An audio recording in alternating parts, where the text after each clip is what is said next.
empezar el video de hoy, les quiero comentar que a la fecha de grabación de este video estoy, digamos, relativo un poco a esta normalidad temporal que estamos viviendo, pues en la casa ahí de al frente, digamos, en los locales de enfrente, están haciendo una inauguración, están poniendo música a todo taco. Me imagino que de pronto se está escuchando en este celular, voy a intentar arreglar la grabación y lo demás, pero pues si acaso no resulta como quiero, entonces pues para que sepan que pues nada, no voy a repetir el video de la colonización porque pues está larguísimo sobre este tema. Estoy hablando en español y estoy bebiendo una Coca-Cola en un territorio de la sabana de Bogotá. ¿Por qué no estoy hablando muiscubún? ¿Y por qué no estoy tomando chicha? Hoy hablaremos del colonialismo.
Antes de hablar del colonialismo, tenemos que hablar de los procesos de modelos industriales.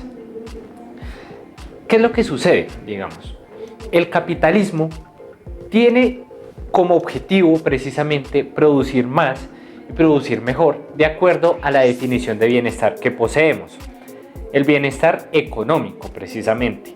Y este bienestar económico, ¿cómo lo conseguimos? Pues precisamente obteniendo cada vez más bienes y servicios que podemos nosotros obtener para una determinada situación económica. Entonces, es importante tener en cuenta los modelos de desarrollo industrial. ¿Por qué? Porque el industrialismo va a marcar lo que es el colonialismo del siglo XIX, que es la etapa en la cual nosotros nos vamos a centrar para hablar de los problemas internacionales de aquí en adelante, a partir de la industrialización y los demás márgenes que vamos a tratar en las siguientes clases y en general durante toda nuestra materia. Los modelos entonces de desarrollo industrial vamos a ver que van acompañados cada uno con un modelo de colonialismo diferente. Vamos a hablar entonces de modelos preindustriales, de modelos industriales y de modelos postindustriales. Y cada uno de estos modelos viene concatenado. Precisamente el preindustrial viene con el capitalismo que se dio en el siglo XVI, en el siglo XV y XVI. El industrial viene con el que va en el siglo XIX y el postindustrial, el que va precisamente relacionado al colonialismo del siglo XX y el siglo XXI. Primero tenemos que repasar el tema de los modelos de desarrollo industrial. Y es que precisamente, al igual que como varios autores mencionan, como Chipola, mencionan que la humanidad fue teniendo saltos a partir del uso de recursos tecnológicos y el uso de recursos energéticos, entonces podemos nosotros hablar de que existen diferentes formas en las situaciones de el desarrollo del modelo capitalista. Recordemos entonces estas grandes invenciones que fueron dando paso a cada una de las grandes revoluciones tecnológicas.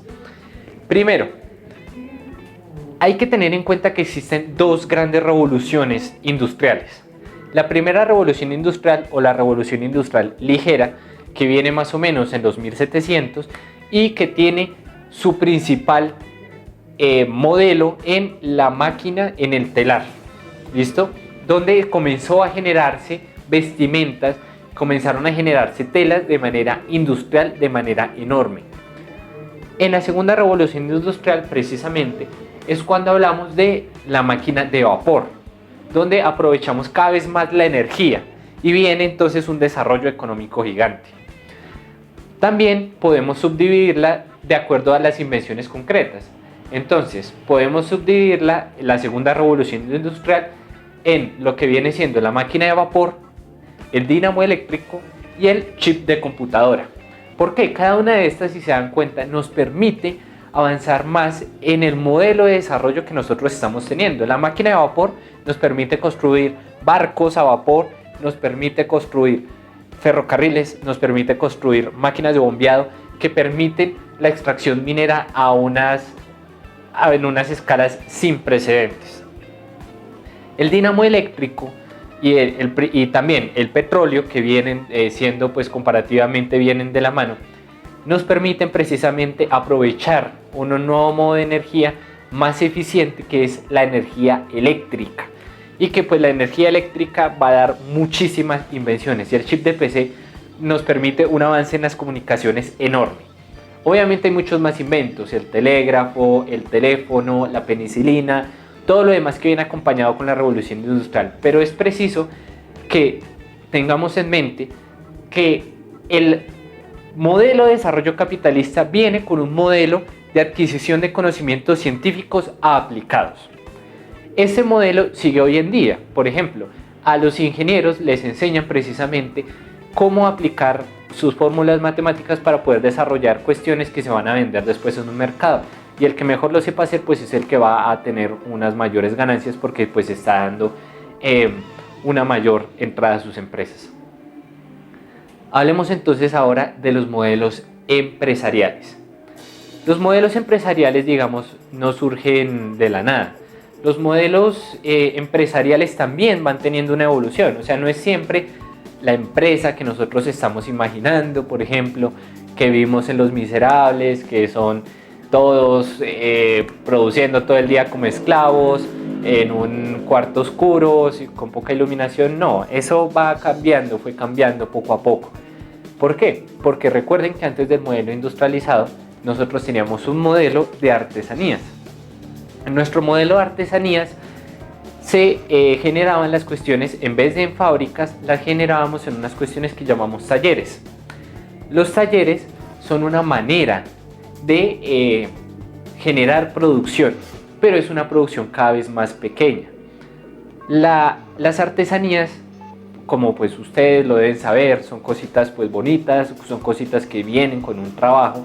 Las desarrollaba pues el maestro artesano, y este maestro artesano le enseñaba a los aprendices cómo hacer cosas en sus talleres. Por ejemplo, voy a hacer una espada, soy un herrero, entonces en mi taller de herrería pues hago las espadas, las diseño, hago con un diseño bonito y lo demás. Produzco pocas espadas, pero pues cada vez eso va teniendo un conocimiento específico. Yo como artesano hago todo el proceso industrial, pero ahora va a ser diferente. Lo primero que tenemos que mirar es la producción en serie, en cadena de valor, que fue aplicada por un señor que se llamaba Taylor. Por esto este modelo se llama el Taylorismo. Es importante que lo tengan en cuenta, porque ahorita vamos a hablar del Fordismo. Cuando hablamos entonces de Taylorismo, ¿a qué estamos haciendo referencia? Taylor es un modelo de producción en serie. El modelo de producción en serie, por ejemplo, que podemos encontrar en la película de Tiempos Modernos, de Charles Chaplin. De pronto se las pongo a mirar. Esta película nos retrata precisamente cómo es una cadena de valor. Y nos podemos imaginar cualquiera de nosotros una fábrica donde cada trabajador va haciendo una parte del proceso productivo. Este es un modelo taylorista. ¿Por qué? Porque haciendo una producción en serie se produce de manera mucho más rápida. Si cada quien tiene que hacer un mismo movimiento, lo tiene que hacer de manera repetitiva, pues entonces va a salir mucho más sencillo. O sea, por ejemplo, si alguien se encarga de cortar para hacer este libro, se encarga de cortar los papeles, otro se encarga de ponerle la portada, otro se encarga de pegarlo y así sucesivamente, podemos producir muchísimos más libros por hora que lo que produciría una sola persona que está haciendo absolutamente todo, cambiando de labor, cambiando de herramientas, descansando. En un modelo taylorista esto no sucede. Es importante en el modelo taylorista entonces señalar qué se necesita para tener un modelo taylorista. Primero, una entrada constante de materias primas a la cadena productiva. Como vamos a producir mucho más, necesitamos que constantemente vaya ingresando la materia prima que nosotros vamos a trabajar en nuestra fábrica. Segundo, mano de obra que no está especializada. Al contrario de los artesanos, los nuevos trabajadores industriales, que después va a llamar por ejemplo el marxismo como obreros, van a ser personas que no están experimentadas en sus campos. O sea, por ejemplo, para producir un automóvil, para entrar en una empresa de automóviles, no necesito saber de automovilismo, no necesito ser un ingeniero mecánico que diseñe los automóviles, no, simplemente necesito saber apretar una tuerca y así sucesivamente. Como cada cual se encarga de una parte del automóvil, por ejemplo, o de una parte del libro, entonces yo me encargo de la tapicería, yo me encargo de la soldadura, yo me encargo del color, etc. Pero ninguno de nosotros está específicamente especializado en su labor. Esto va a cambiar después, un poco con la invención del chip, que va a pasar precisamente a una ultra especialización, donde es precisamente una trascendencia del modelo de acumulación capitalista que pues vamos a estar viendo en las próximas clases. Tercero, entonces, ¿qué necesito? Capital. ¿Por qué? Porque las fábricas entonces van a requerir muchísima más inversión. Las fábricas necesitan de máquinas, necesitan también su entrada constante de materias primas. Para todo eso necesito plata. Necesito plata para poder continuar con mi proceso productivo, necesito plata para poder hacer mis distintas cosas. Por eso, entonces, comenzó a existir los socios capitalistas que podían hacer grandes inversiones y podían, por supuesto, entonces tener su proceso productivo bien adelantado.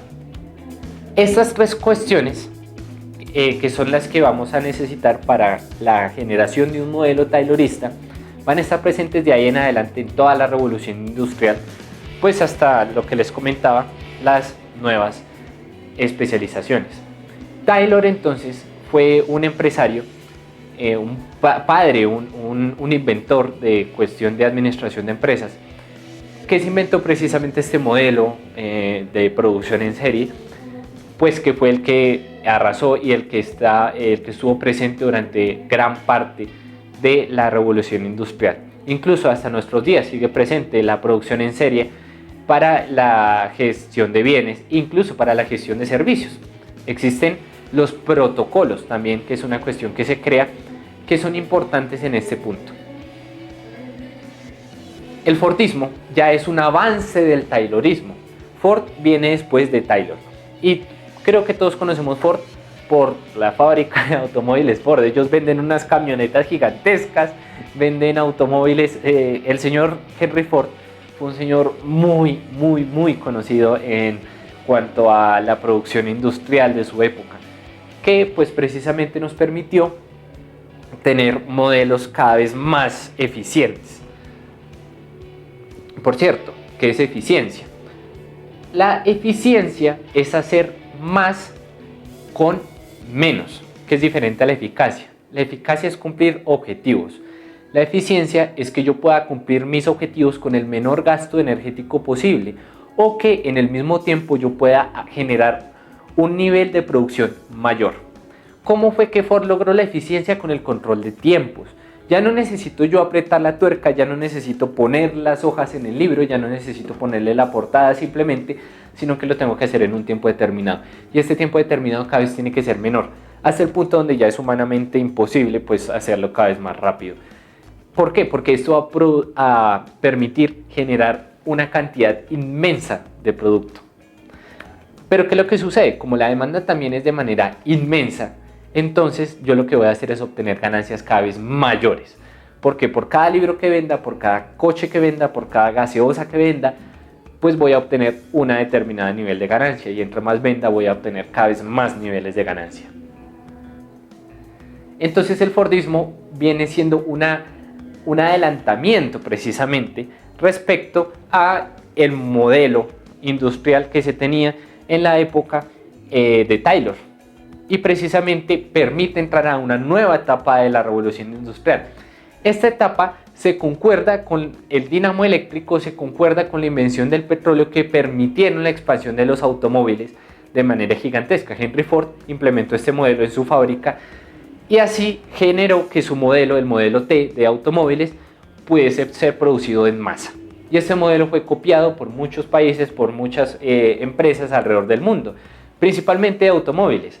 Entonces lo copiaron Mitsubishi en Japón, lo copió Volkswagen, que viene siendo una empresa que se creó en la Alemania nazi, lo copió también modelos industriales de otros países para la producción de vehículos, también se utilizó para la producción de barcos, en general para la producción de medios de transporte, que después iban a arrasar para la producción de cada vez más cuestiones en el nuevo modelo.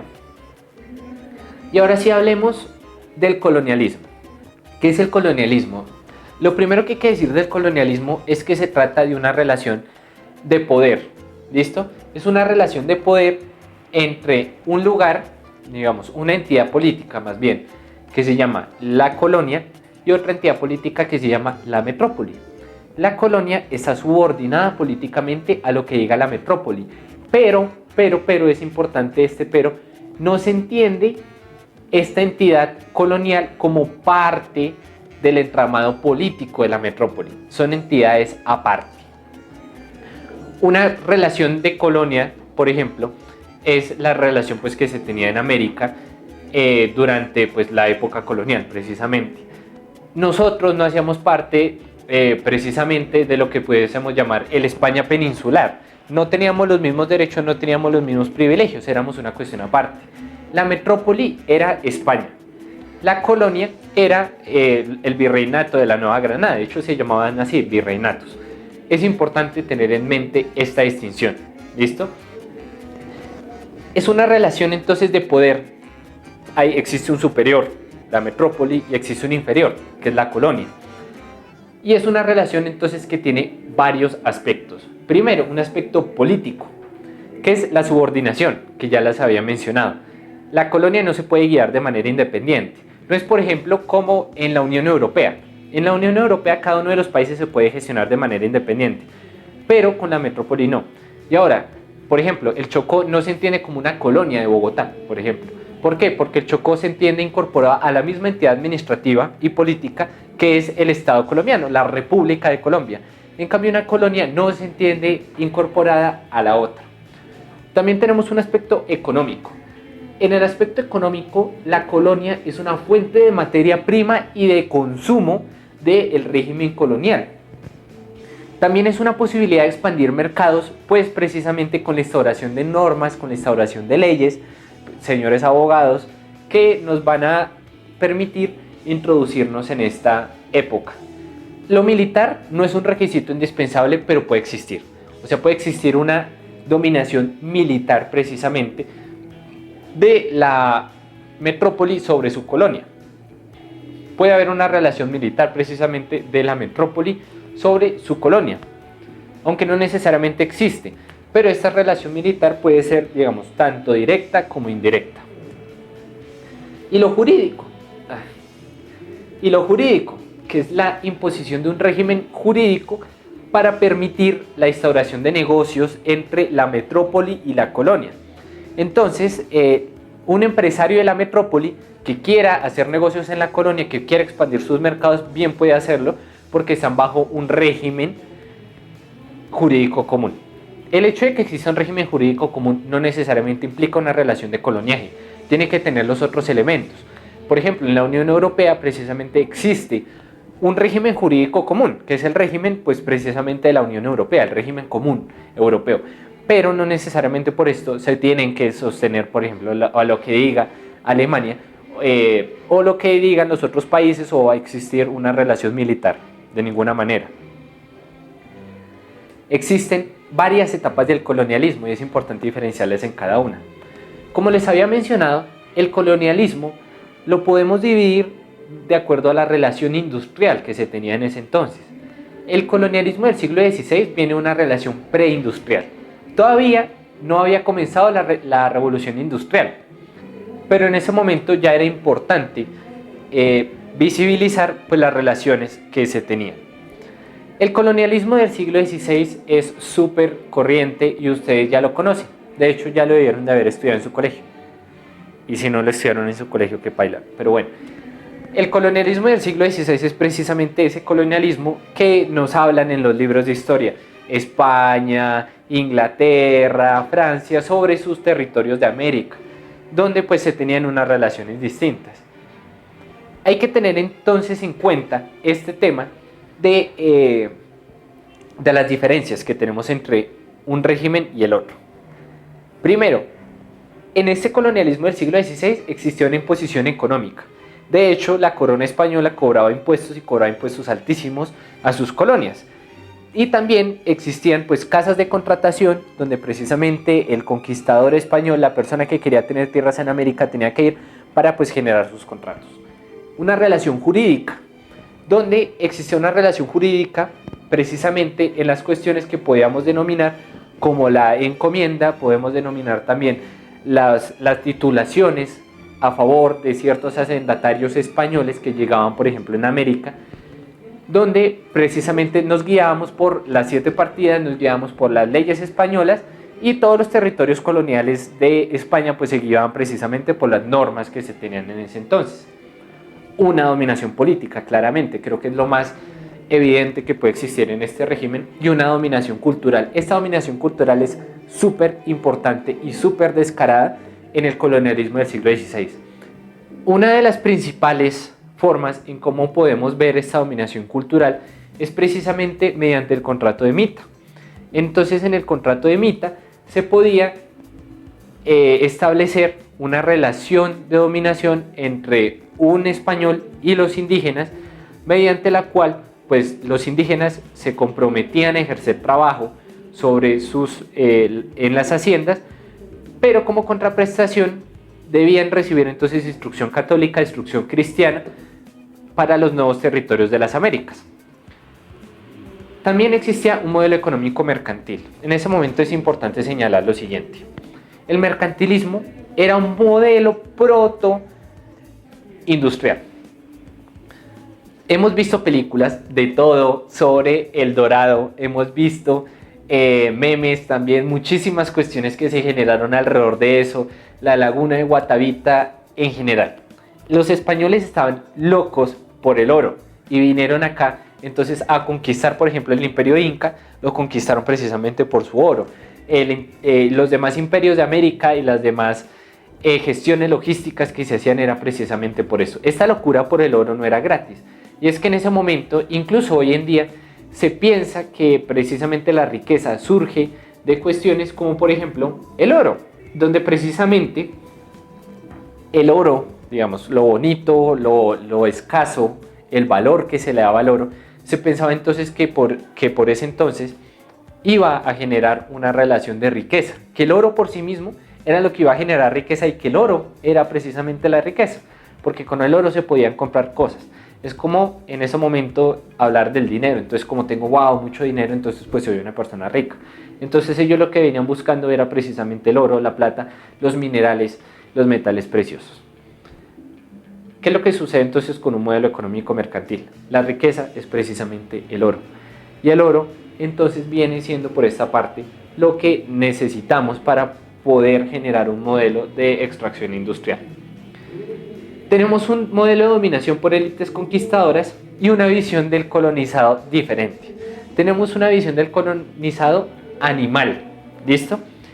Este colonizado animal no piensa por sí mismo. De hecho, hubo una discusión en la Universidad de Barcelona, creo que fue, donde precisamente San Bartolomé de las Casas defendía que los indígenas eran seres humanos, o sea, una cuestión que en ese momento pues podíamos considerar loco que alguien dijera lo contrario, pero otros académicos españoles decían lo contrario, y este debate fue muy álgido en el momento de cómo es que se iba a llevar la relación, hasta que terminaron llegando a una especie de consenso científico alrededor de que los indígenas no eran seres humanos, pero tampoco eran animales, eran niños que valía la pena educar, pero que siempre iban a seguir siendo niños porque no habían recibido el alma cristiana. Hasta que pudiesen ser bautizados, entonces no podíamos hablar de estos modelos. El colonialismo del siglo XIX es diferente. Es un colonialismo totalmente diferente en el sentido de que tiene una imposición económica y jurídica distinta. Normalmente este colonialismo, ¿dónde lo vemos? Si el anterior colonialismo lo vimos en las Américas, este nuevo colonialismo lo vamos a ver en África y Estasia, ¿listo? O sea, en el Oriente Asiático. Es una relación colonial supremamente invasiva también y tiene que ver con el modelo industrial, como vamos a verlo en este momento. Es una imposición económica. ¿Por qué? Porque precisamente era una relación de explotación, precisamente de las materias primas que iban a ir hacia las nuevas metrópolis. Ya les había hablado del taylorismo. Y uno de los requisitos del taylorismo era que las fábricas siempre tenían que estar alimentadas para poder seguir produciendo. Pero en ese momento llegaba un punto donde las riquezas del país no eran lo suficiente para que las fábricas pudiesen tener los recursos para poder seguir produciendo y produciendo y produciendo.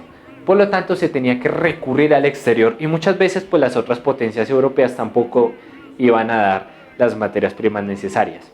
Entonces se recurrió a las relaciones de vasallaje propias de un colonialismo. Y es una relación también jurídica. De hecho, el modelo del common law se expandió precisamente en todos los territorios que Reino Unido conquistó. Y el modelo europeo se expandió sobre todos los demás. Por supuesto, los modelos anteriores a la colonia, al colonialismo fueron totalmente destruidos, fueron totalmente acabados en sus determinadas formas. Entonces, sucede que es una dominación que no es necesariamente política y cultural. O sea, no nos importa ahora evangelizar a la gente, no nos importa ahora volverlos cristianos, ellos pueden tener los cultos que se les den la gana. Ya es el siglo XIX, los años 1800, no necesitamos esta cuestión. Pero pues sí necesitamos ejercer control de cierta manera y había una presión militar muy importante. Precisamente lo vemos, por ejemplo, en lo que fue la guerra de los Boers, en la guerra Zulú, en las diferentes guerras que se dieron también en las costas del occidente africano, que iban a permitir precisamente el control militar de sus territorios. Existía también un modelo económico industrial, como ya les había dicho. Las colonias eran fuente no solamente de materias primas, sino también de mano de obra. Recuerden que el esclavismo se acabó más o menos a mediados del siglo XIX. Antes, entre tanto, se seguía la exportación de esclavos, no necesariamente a la metrópoli, pero sí a las colonias para que hicieran una producción lo suficientemente grande. Estos modelos que iban pronto a resquebrajarse entre lo que viene siendo el colonialismo del siglo XIX y los inicios del colonialismo del siglo XX, los podemos ver, por ejemplo, en la Guerra Civil Estadounidense, donde pues ellos atacaron, hubo una aniquilación inmensa, un número de muertes gigantesco, pero donde se estaban discutiendo dos visiones de mundo: el antiguo colonialismo del siglo XIX y lo que iba a venir para el siglo XX, que ya lo vamos a ver. Un modelo de dominación mediante la burguesía metropolitana. Ya no era tan importante el Estado en la relación y en la gestión de las relaciones comerciales, pero sí era importante entonces las casas de contratación, las empresas privadas que iban a comenzar a generar gestiones en adelante. Y una visión del colonizado diferente. Ya no es ni un animal ni un niño, sino que es una máquina.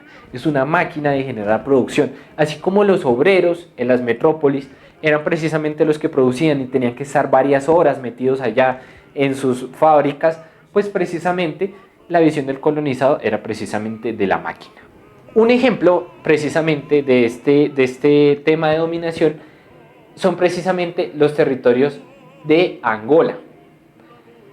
Si nos damos cuenta en las imágenes que les estoy poniendo en el video, las etnias respecto a este territorio son absolutamente diversas y no tienen nada que ver con las fronteras que les hicieron. De hecho, ustedes cogen el mapa de África, también que se los va a mostrar, dense cuenta que eso es un montón de rayas. Eso es un montón de rayas. Imagínense si a Colombia la dividieran así con un montón de rayas. A ellos les importaba más bien poco que las diferentes etnias pudiesen como tener diferentes territorios, que hubiese una distinción histórica, no. Lo que les importaba eran sus lugares de dominación. Por eso era que África estaba llena de líneas rectas, porque en la conferencia de Berlín de 1886 se dividió el África, o sea, cogieron una escuadra literalmente, iban dividiendo los territorios de cada uno para que no hubiera diferentes tipos de conflictos, aunque los conflictos iban a venir después en la Primera Guerra Mundial. Ya hablaremos después de la destrucción del capital y el ciclo económico de crisis y de auge del capitalismo. Esto es un ejemplo, por supuesto, de las diferentes etnias que estar ahí. El hecho de que en un territorio entonces gobernaran los belgas y en otro territorio gobernaran los portugueses, pues hacía que diferentes etnias, diferentes tribus, diferentes naciones se rompieran totalmente. Eso pasó no solamente acá, también pasó en el Kurdistán, pasó en diferentes estados, por ejemplo, pasó también en Sudán, que iban a tener una composición étnica absolutamente diferente e iba a derivar esta repartición del África en conflictos súper graves que sucedieron, por ejemplo, en las dos guerras del Congo, en el genocidio de Ruanda y en los demás, gracias a las divisiones del colonialismo. Y el neocolonialismo o el colonialismo del siglo XX-XXI. Es una imposición económica directamente. Ya no necesito tanques, ya no necesito aviones, bombardeos, matar gente. Lo que necesito es el control económico de las naciones. ¿Por qué? Porque yo lo que necesito, al igual que en los demás, es generar un control de las materias primas, de los recursos estratégicos. Ya no necesariamente es política, o sea, ya no es la metrópoli la que dice usted tiene que generar esto, lo demás, cultural ni jurídica, totalmente directas. O sea, ya no es que nos impongan las normas que nosotros tenemos que aplicar, ya no es que nos impongan las cuestiones que nosotros tenemos que decir, pero sí lo hacen, sí se hace de una manera indirecta, en el sentido de que si usted no lo hace, queda aislado, en el sentido de que si usted no lo hace, entonces no va a tener un rol protagónico en el papel económico internacional, y lo estamos viendo en estos momentos con el desarrollo de la vacuna de la COVID-19, donde precisamente cada uno de estos países entonces va expandiéndose, va generando tramas para la compra de las vacunas, pero en últimas los que van a tener son los países que las están desarrollando primero y son los países pues que precisamente están más interesados en la generación, en la producción de esta vacuna. Es un intento también de expandir el modelo financiero. Vamos a hablar también mucho de lo que es el modelo financiero, la financiarización de la economía, que es una nueva forma de expandir el control, no necesariamente político, pero que nos permite hacer las diferentes actuaciones a los países metropolitanos. Es un modelo entonces también que explota los bienes y los capitales, generando una transferencia del capital. O sea, lo que se trabaja, lo que se hace aquí, se transfiere al exterior. Ya no mediante que saquen a los esclavos y les pongan cadenas y los manden a otro país, sino que el dinero que nosotros estamos produciendo se va hacia afuera. Mediante múltiples mecanismos, puede ser mediante la deuda, mediante las remesas, mediante las balanzas comerciales deficitarias. Todo eso hablaremos después. Una visión del colonizado como un consumidor extranjero, donde precisamente hay que generar mercados en estas nuevas colonias pequeñas. Todo esto entonces se da en un contexto de la comunidad internacional, que es un modelo de comunidad diferenciada. La comunidad internacional no es, digamos, todos los países lindos, todos con abrazos y besos, como pues la imagen que les estoy poniendo en el video. No, es precisamente un grupo de países donde los países más poderosos en la geopolítica internacional van a tener las decisiones, van a tener la última palabra sobre los demás. Surge de la Paz de Westfalia y es precisamente un invento de la sociedad occidental, donde los países occidentales van a decir, vamos a establecer una comunidad occidental para que nosotros, los países civilizados, podamos vivir en paz, podamos llegar a acuerdos, podamos manejar esto por relaciones diplomáticas. Aún hoy se sigue presentando esta situación y entonces es importante tenerlo en cuenta. Existen dos entendimientos acerca de la comunidad internacional, un entendimiento formal y un entendimiento material. El formal es que todos los países son iguales, todos los países tienen el mismo voto, como sucede, por ejemplo, en la Organización de Naciones Unidas. Por un país hay un voto para tomar decisiones de la Asamblea, pero la material la vemos, por ejemplo, en el Consejo de Seguridad, donde son los países relevantes en la escena geopolítica internacional los que tienen voto, los que tienen presencia y los que pueden vetar las decisiones de los demás. Y por eso la ONU se torna muchas veces sumamente inoperante en esas materias. Existe también una distinción entre personas jurídicas de derecho internacional y sujetos de derecho internacional. No todo sujeto va a tener derechos en la comunidad internacional ni va a tener la misma presencia en la comunidad internacional. La comunidad internacional primero eran los estados, después las organizaciones internacionales, por ejemplo la ONU, los que tenían derecho a poder cobrarle a los demás, por ejemplo. Pero en estos momentos también existen otras cuestiones que se llaman los sujetos de derecho internacional. En esto vale la pena profundizar posteriormente. Los sujetos de derecho internacional entonces van a ser otras personas pues, que pueden tener ciertas prerrogativas, pero que no son del todo personas jurídicas. Por ejemplo, yo como persona individual no le puedo hacer un cobro internacional a un estado extranjero si no es mediante pues, la aplicación del régimen interno. No es mediante la aplicación de las reformas internacionales. Pero en cambio, las organizaciones internacionales, las personas jurídicas de derecho internacional, como si lo son, por ejemplo, las instituciones de Bretton Woods, esto vale la pena también profundizarlo, sí pueden hacer los cobros en los tribunales de arbitramiento internacional. No se preocupen por esto lo vamos a ver en detalle, esto lo vamos a ver precisamente con sus preguntas, ya en cuanto al desarrollo un poco sincrónico de la clase. Y pues el posicionamiento de las organizaciones internacionales como personas de derecho internacional, que es súper importante. Las personas jurídicas, es importante tenerlo esto en cuenta de una vez y que les va a servir de todas formas de resto para su carrera. Las personas jurídicas tienen diferentes prerrogativas a las que tienen los sujetos jurídicos. Las personas jurídicas tienen otras prerrogativas. Por ejemplo, una persona hablando en términos jurídicos, no necesariamente jurídica, o sea, puede ser natural o jurídica, tiene la prerrogativa, por ejemplo, de ejercer demandas, de actuar en nombre propio, de ejercer contratos, cobros coactivos, lo demás. Todo esto lo puede hacer una persona natural o una persona jurídica pues reconocida. Un sujeto de derechos, por ejemplo, es un río, pero el río no puede demandar por sí mismo, a pesar de que tiene derechos, tiene que demandarlos mediante personas jurídicas. Y esto es importante verlo después, porque van a ser las organizaciones internacionales, por ejemplo, el Fondo Monetario Internacional, el Banco Mundial, que vamos a ver después a profundidad, los que van a poder ejercer los cobros coactivos después. Es importante entonces tener en cuenta el concepto de comunidad internacional para hablar de estos temas. Creo que a grandes rasgos, entonces, hemos tocado las cuestiones referentes al colonialismo, que es el punto de partida desde el cual vamos a hablar. Este colonialismo va a generar muchas tensiones, como lo vamos a ver también en la Revolución de 1848, va a generar también cambios en el modelo liberal que van a tener pues sus facetas jurídicas, sus facetas políticas, sus facetas económicas y lo demás. Es todo un modelo. Espero que hasta acá hayan quedado claros los tres modelos de colonialismo y quiero entonces también recalcar. En el modelo preindustrial hablábamos del colonialismo del siglo XVI, que normalmente se dio en América, las encomiendas, las mitas, indígenas, lo demás. En el modelo industrial vemos concordante el modelo del colonialismo del siglo XIX, donde precisamente se trata de una extracción gigantesca de materias primas y destrucción de los ambientes naturales.